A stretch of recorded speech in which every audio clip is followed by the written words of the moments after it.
Also a Night of Champions. We talked about this last week. We called it. I mean, it wasn't that bold of a statement, but pulling double duty, Seth Rollins against Sting for the WWE World Heavyweight Championship. And for the United States Championship, Seth Rollins takes on John Cena. So you gave me the whole rundown before we went live here. What would you book? Rollins beats Sting and Cena clean. Both of them have to be clean, too. Clean. He can't, well, maybe he can win with some shenanigans, but beats them both. So in reality, we're going to have J&J Security come in, Kane come in. Because even if he beats Cena, it won't matter because Cena guy's rematch, so it won't even matter how he beats him. Yeah. Because he'll beat him. Sting, he needs to beat Sting, too. I said they have him beat both of them, and then he comes up the next night, beats Cena and Sting the same night. Triple H can never do it. Then Triple H will come out. Then the next little feud he'll have will be in someone that Triple H has, maybe Kane. I think they might do Kane, honestly. Yeah. So He's got to come back at some point. Kane versus Seth Rollins at Hell in a Cell. He beats Masked Kane, and then he comes up the next night, no one can beat me, and then him and Triple H go in a program into Survivor Series. Who would you have as the babyface in that feud? It's hard to say because I think both of them are great. They're both good heels, but they're both good. I think Rollins could flourish as a babyface. Yeah, I think at this point, though, But the thing is, if he's a babyface, they have to turn Reigns or Ambrose heel, which they could easily do soon because they could. They will, yeah. So I think Rollins. It's not that his time's up as being a heel, but there's not a lot of face for him to wrestle anymore. He's beating everybody. He's beating everyone. He's literally beating all like credible face, besides like Cesaro, and he's like.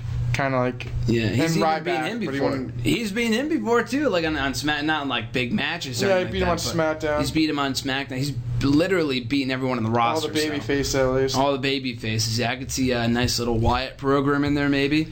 But I said this on Twitter last night. I could very well see this happening. But could you see a scenario? Not saying it's good, but can you see a scenario where Sheamus cashes in at Night of Champions, regardless of who wins that match, and you get Rollins and Sheamus at Hell in the Cell or Survivor Series or whatever it is, with Sheamus as the new handpicked face of the Authority?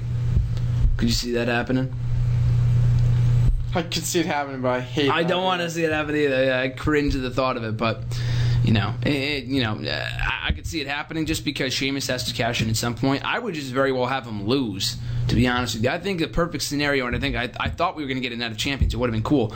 You could have had Sheamus cash in the same way that Rollins does, kind of like cruel irony in that respect. But Rollins ends up pinning Sheamus to win the match. So Sting doesn't get beaten again. He doesn't have to win the title, and Rollins is still champion. Sheamus is no longer Mr. Money in the Bank.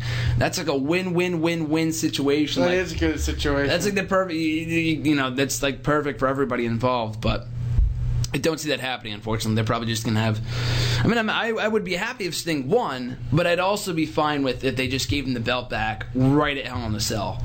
Sting's not going to be champion for an elongated period of time. I just think if he lost the Sting, it'd just be like... It would be pointless. It's pointless for him to lose the Sting and then just win it back. You know what would have been better? Hindsight is 20/20, but at this point, there's really nothing we could do to change it. But it would have been nice if Sting beat Triple H at WrestleMania, and then Rollins beats Sting in Night of Champions. So it sets up what you're talking about. Rollins says, I could beat Sting, and you couldn't. So that kind of goes into the feud. But they're kind of saying, Triple H is he isn't half the man Triple H is and all that other stuff. Yeah, he's not half the man that Triple H is, even though he uses Sledgehammer and 5 other guys to beat me at WrestleMania. Whatever, it's fine. We're not going to mention that. But like I said, maybe I could see like you said, like Rollins and Sting are both down. Triple H comes out, sends Sheamus out to win. Yep. Because he doesn't think Rollins can beat Sting. Yes. And then because he doesn't want Sting as champion either. Yeah. So then Sheamus does something and loses, hopefully. Because then if he did lose, and then Rollins would be pissed at the Authority, like, oh my god, I could have beaten Sting all by myself. I didn't need Sheamus to come out. Yeah, I can see. I don't want Sheamus. The only thing is, I just don't want Sheamus to be champion. At this point, I like Sheamus.